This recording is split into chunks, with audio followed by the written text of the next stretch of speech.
Welcome back to Football Connect's Top Corner Football Podcast. This is episode 8. This is Milton, and I'm here with Nsangu. Welcome back to the pod, Nsangu. Yeah, it's good to be here. How are you doing, Milton? I'm great. I'm great. Is it really good to be here after what we've witnessed the past? Is it 2 weeks? Well, Zambia has been at the African Championship uh, in East Africa. Well, if you're going to ask me that question, then unfortunately it's not good to be here because we've been subjected to some horrible performance by the national team. So Zambia has. There's no when unfortunately there's nowhere else to start this but uh, at this nadir of the nadir of Zambian football. First game Zambia lost. Is it 2-0 to DRC? yeah, The second game they lost yet again after going ahead against Angola 2-1. Third game they lost to Morocco 3-1, and the last game, the coup de grace, if you will, a 1-0 embarrassment at the hands of um, the Maasai of Kenya. What have you made of the entire tournament since we are reviewing it now for Zambia? That well, is. it's been disastrous. To begin with, I'll be honest with you. Going into this tournament, I never went with my hopes high because this was expected. Because when you see the problem, I know the problem with that team can be traced back to the league, but I'm not going to spend time to talk about that because what I believe in is that Avram Grant and the technical bench sat down and chose the best players we could get from the league, and I think that's where the problem began with for me because we saw them select players who didn't deserve to be in that team in the first place. And remember, we've always been preaching that this tournament has to be a developmental tournament, isn't it? And that never came out from the technical bench. This is how I feel. That never came out from the technical bench based on the players that they selected, because they're not going to select Larry Walia and still claim that you are picking players whom you want to develop or incorporate into the men's senior national team. I think that's where the problem began with. You talked about merit. Do you think these players were selected on merit, looking at how they've played recently? Well, Some of these uh, players. to be honest, you see that the period at which players were being selected was obviously going to be based off the performance on how these guys did the previous season, because we know these selections were happening when we're off season. And believe you me, and if it was being based off that, I don't think Kampamba or Kapumbu makes this squad, because obviously Owen Tembo should have been the preferred option even from the beginning of the tournament. But anyway, one thing that will not go into the nitty gritties of which player performed well or whatnot, but I have the overall performance of this team was actually hideous. This is the worst performance that the senior national we've seen from the senior national team at any tournament, and this has been delivered by a former Chelsea coach with over 50 years of coaching experience. That's what The he told future is us. not That's what he told bright. us. Yes, the future No, is the not future is bright, not bright. gentlemen, and I'm scared. The future is not bright, and I'm scared. Speaking of the future, certain players, certain individuals, some fans feel this have laid the blame on the quality of the league and the quality of the players that we have today. Is it a fair assessment? Well, it's a 50-50 kind of thing, because if we're going to be objective about our league of and we know every player in that team came from this same league, the league hasn't been performing very well. If you compare it to other leagues across the continent, obviously it's in shambles. But one thing that is also worth noting is that if you have a coach that connects very well with the local talent, and you are going to select players based on merit, you are not going to see that. We're not going to experience that kind of embarrassment, because honestly, True. we So, could have easily talked about players like Patson Kwatane being looped in, and because we haven't seen this boy at the national team, right? We could go on to mention other young players that were left out as well. But we have a coach who's not connected to this league. We know he's uh, spoken less of this league. So already, when you look at it from that point, those are problems that are there. that grinds my gears, is it? I do not get, I don't, I don't quite understand why Avram Grant felt he should be involved in this tournament at any rate. Because he has not been watching the league. We haven't seen him. I think we've mentioned this before. We haven't been seeing him watching local games. We haven't been seeing him in the country. One, it boggles the mind. How did he select players on merit if he doesn't watch the league from where these players are supposed to come from? It's quite astonishing to me that he stood there game after game after game when he has little to no regard for the MTN Super League. He has mentioned several times before that the only time Zambia is going to play well is when they have players in the top five leagues. For me, that sounds like someone who expect players to do the job for him. And unfortunately for him, here back home, but this is not Ghana, where you can go to England and poach a few players that won't make the England national team. So you have a select few players like Jerome Boateng. Oh no, sorry, Kevin Prince Boateng, uh, and many others from Europe, and you have elite squad that Ghana had developed when he picked them up. He doesn't have that luxury here. He has to watch the league. He has to select players from here. He has to improve players from the MTN Super League. And I don't quite understand why he would he would shamelessly show his face at this tournament when he has no regard. He doesn't watch the league. It's weird for me. How did he even come up with the squad? And Yeah, that's maybe a ministry. maybe you have an answer to that. That's a huge mystery. We wouldn't have an answer to it right now, because it's very surprising. Like, you get to wonder how we get to that point with him, and Who but was anyway, in as who much was the top scorer last season? The Zambian a local player who was top scorer last season. Titus Chansa and Mbombo were locked horns, and he wasn't even part of the national team, So, the so, squad. So so the top it's very scorer was not surprising. in the top scorer from the league that was not in the was not involved in the squad. And No, he they was. basically selected the same players that were at the COSAFA, at the failed COSAFA tournament.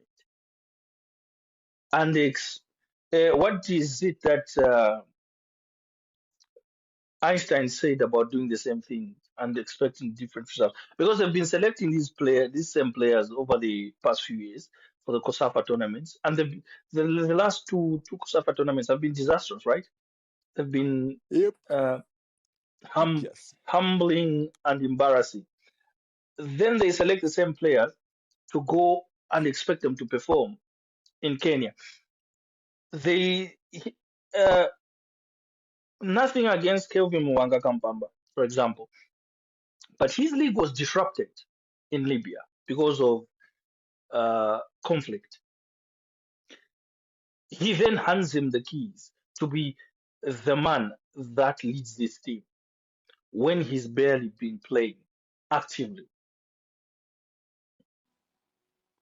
I think a lot of I think the coach bears a lot of responsibility for what has happened, in my opinion. Yeah. Yeah, he does. Well, in line of him bearing most of the responsibilities of what happened, we can also give the player credit. I'm not going to give this credit to the coach, but we saw a few, just one or two players that stood out or that showed potential rather of them, developing and continuing developing. I was really impressed by Happy Siku. I mean, the lad really played well, especially the game against Morocco. In as much as we conceded 3 goals, you could see him stand out. I think Francis Mansa also had a very good game from there, but one of the players that I think really stood out for me was Owen Tembo. Owen Tembo should be looped into the national team, the men national team, and because for me, I feel he's a very good option to Miguel Chaiwa in that defensive midfield. Owen Tembo is way ahead of who's this? Kelvin Kapum. Kapumbo, and he should always start ahead of him if Miguel Chaiwa is not starting. I'll be honest. I do not think Kelvin Kapumbu should be anywhere near the national team right now. He's no longer the.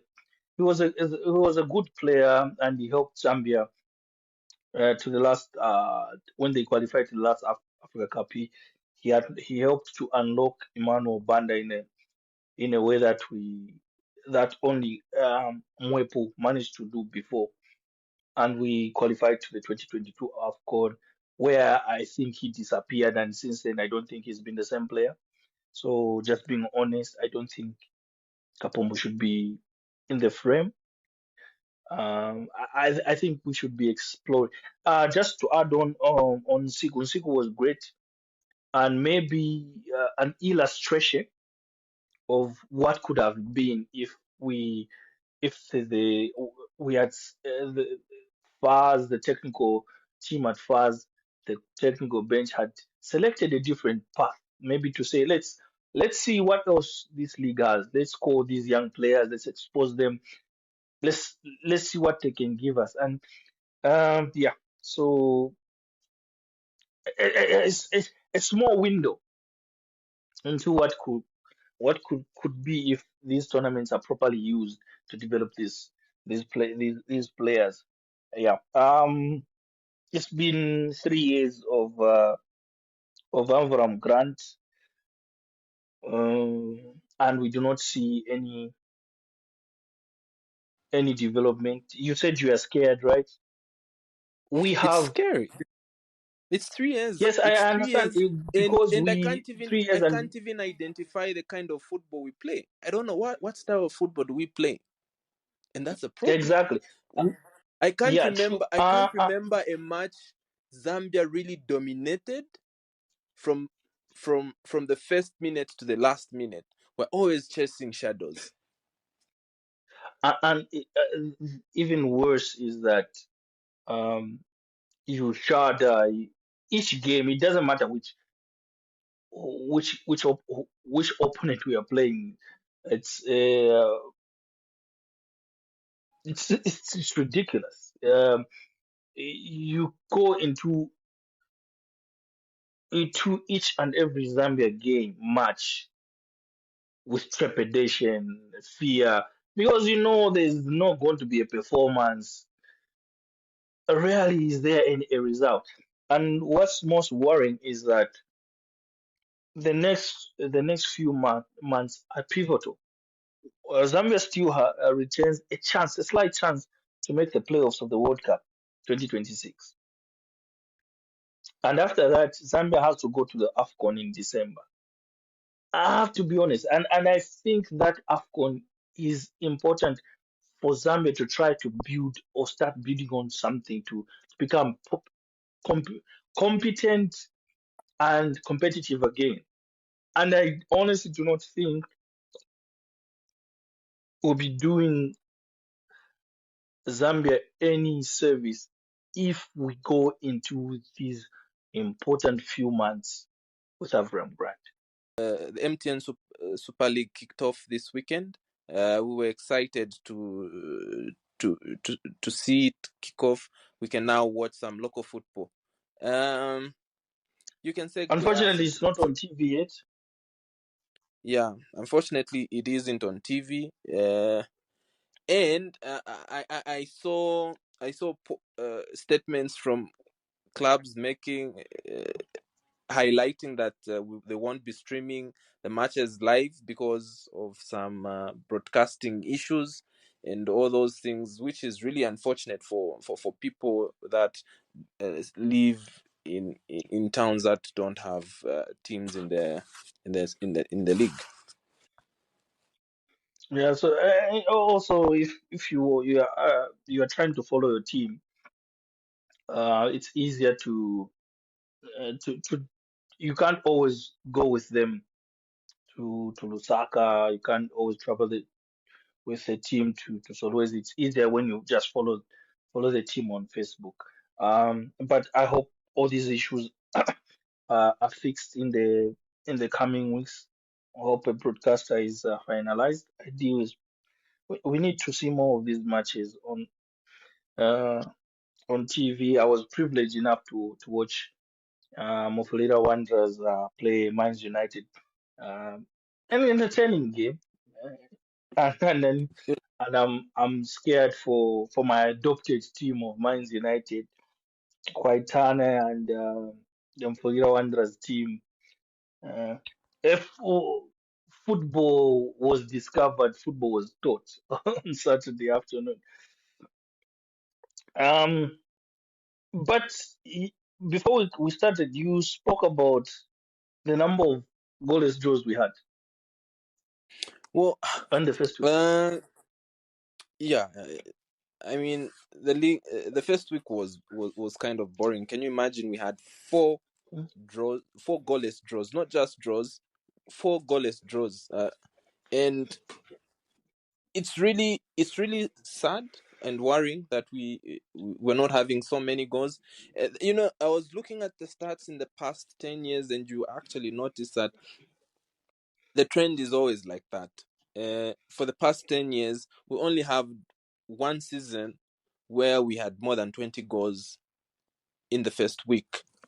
This was actually in 2019 when Zesco went on to win the league, and that was also the transition season when we were moving from playing a season within a year to now playing the season in 2 years, in two calendar Across, years. yeah. Yeah. So it's worrying. I hope we can have more goals this time around. So that was one interesting stat that I actually picked up from the Yeah. first week. So this is the whole weekend. That is how many matches? That is 7 matches, right? Am I Seven correct? matches, Because yes. Power Dynamos and Red Arrows did not face each other because Power Dynamos was losing to APR in Rwanda 2-0 in as they continue to prepare for the CAF Champions League. So we had Yeah. 16 So matches. This is yeah. So yeah, it was six actually no no eight, no not 16 seven. goals rather, because What? Yeah, we had 16 goals. We had 16 goals from 8 matches because ideally it's supposed to be 9. So Oh, okay. Yeah. yeah, yeah. So just So 16 that's goals across all 8 matches. Pretty low, pretty low. Again, works into our the lack of goals in the league when we had the top scorer scoring. Is it 13 goals last season? yeah, yeah, yeah. Uh, Titus Chance and Idris Mbom. So the the hunt for goals continues. What were some of the games that you enjoyed? Hmm.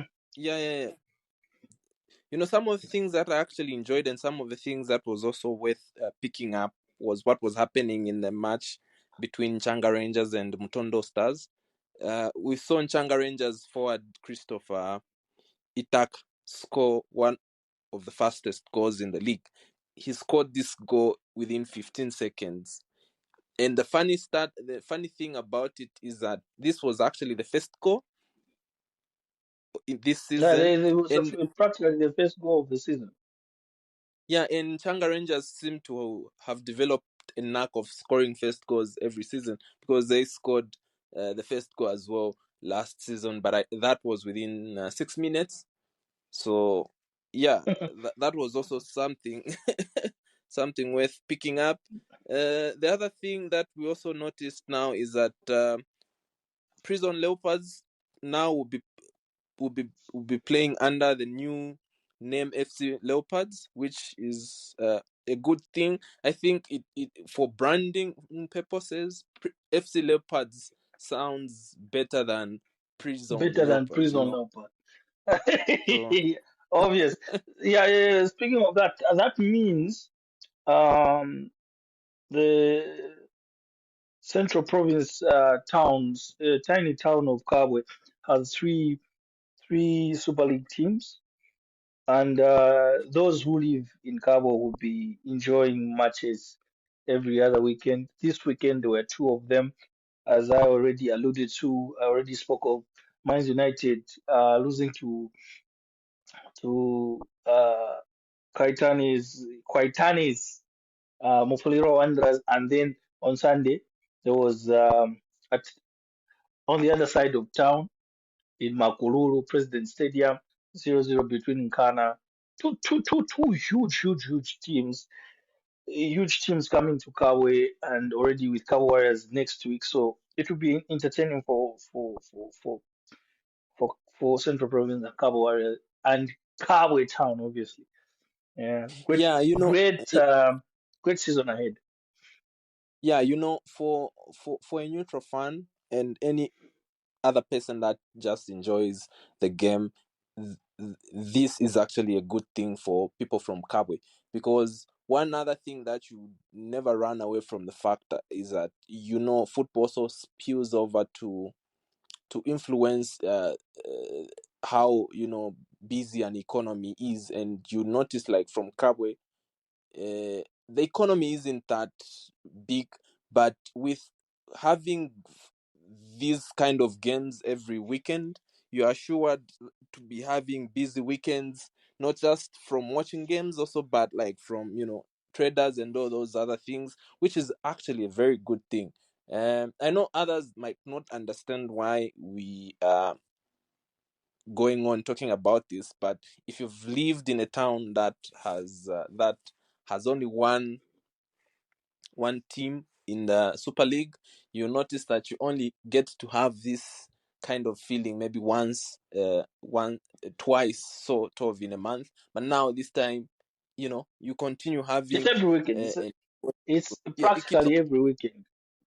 It's practically every weekend. So yeah, that's also a good thing. Now, before we segue into another segment, I remember you mentioned something when you went to watch the Mufrila Yeah, yeah. Wanderers The my game. crowds. Yes, The the crowd was crowd crazy. was The crowd amazing. was The crowd was really amazing, and I think in one of the videos, one of my TikTok videos, I actually highlighted how Kabwe or Mines United has the potential of always pulling huge crowds because of its locality. Yeah, And yeah, it's from Makululu, uh, mine area, the highly densely populated area. That's where the team is from. The following is huge there. Obviously, they are playing their games at railway grounds now, but still a few kilometers away from their traditional home. But the stadium was packed. There, I say more than when certain teams that have stagnated for centuries when they play. Yeah, it was a fun fair, and I hope it continues to be like that because the crowd was huge and the atmosphere was crazy. Unfortunately, they lost, but yeah, the crowd was brilliant there. I went a few minutes. I think I called you before I entered the stadium. I thought when I was walking there, I thought, I can go anytime. And I was there like yeah, a few minutes late, and all the seats were taken. All the seats were taken. People were climbing trees and all of that sort. So it was great to see. It's great to see. yeah, yeah, yeah. So now,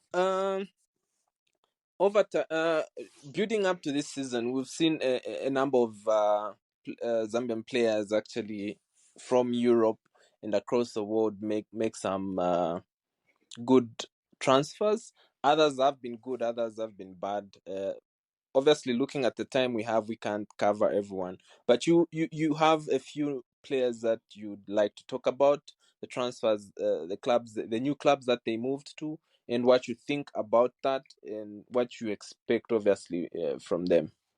If you remember last year, we have this overseas Euro tour segment that we have every weekend or during the week because sometimes games happen during the within the week, and we feature players that are playing abroad.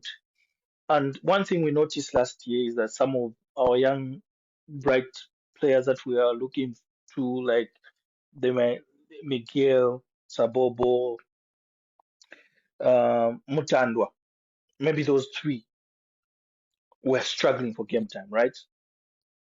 Yeah, yeah, And especially Sabobo when he moved to Israel. He moved to Abu Beersheva. He's joining Kings Kangwa there, and there were all these. There's been a bit of negativity surrounding that move, saying he's downgraded. Uh, no, why is he going there? But what we have to appreciate, number one, there's the difference between the two leagues is not that huge. It's tiny. It's tiny. The difference is small, so he's not necessarily going to a poorer league. But the most important thing is that for Sabobo, he wasn't playing. He was barely playing. You could go weeks and weeks on end. You couldn't see him. We are featuring his team, but you would never see him in the squad. If he's in the squad, he barely got off the bench. But um, him moving to Israel affords him the opportunity to play some minutes to get because as we were saying, we Zambia is going to be playing World Cup qualifiers and the AFCON after that. So you need him playing and in form. He wasn't playing in Switzerland at Zurich. So why stay? What's the point of staying if you're not playing? I think it was a good move.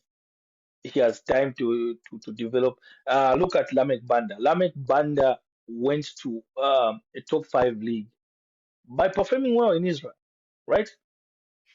And he's there. He's still in Serie A. The only player we have in a top five league at the moment, right? yeah, Hello. So yeah, yeah. I don't think it's a bad move.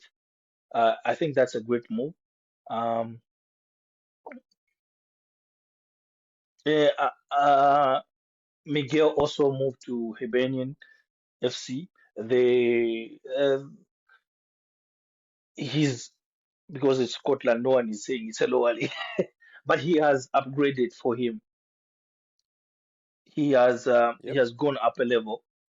Yeah, and I think Much. it's actually a good move for Miguel, because when you look at the reception that he's received, I think he's received very good reception, and he's gone straight into the first team, because he played the entire minutes this weekend, and you could see that one problem that Miguel kind of had as well was that he never cemented his place into the first team He, at Young he Boys. he was in a similar boat. He was in a similar boat with Sabobo. They barely played. Yes, They barely played. yes. So, but right now you see uh, these guys will be having more game time, and honestly, I feel Sabobo as well will settle well at at Beersheva, because he has Kings Kangwa to actually help him settle well. And then going back to Miguel Chaiwa, it's also a good thing for him as well, because these guys will have plenty of game time now, and that's what's important to help these guys keep fit and perform well, especially for the national team. We need them. I mean, man, we need to go to the World Cup. In as much as we have a slight chance of making it, it will have a better chance of Well, we actually can make making. the playoffs. We can make the Yes, playoffs. So the start of the the qualifiers has been terrible, but we can fix that by making the playoffs. And you never know what happens in the playoffs. Another yeah, yeah, player that has moved. In addition, Miguel Chaiwa and Hebenian are in the Europa League qualifiers as we speak right now. They're going to be in the Europa League, so that's not a bad move. Same with Edward Chirufya, who was unfortunately red carded last week. He's also in Europa League qualifiers with FC Michelin. Another transfer that has piqued my interest is that of Mutandwa, moving from Italy again. Another player who struggled for game time, barely played, but he's moved to SV Reed in Austria, and he scored and assisted in the first game. Uh, they drew with Patson Daka's the former team, that is RB Salzburg. They should have won that game, but they conceded in like 96th minute, and Mutando was probably the man of the match. Scored, created the other goal. It was 2-1 until they.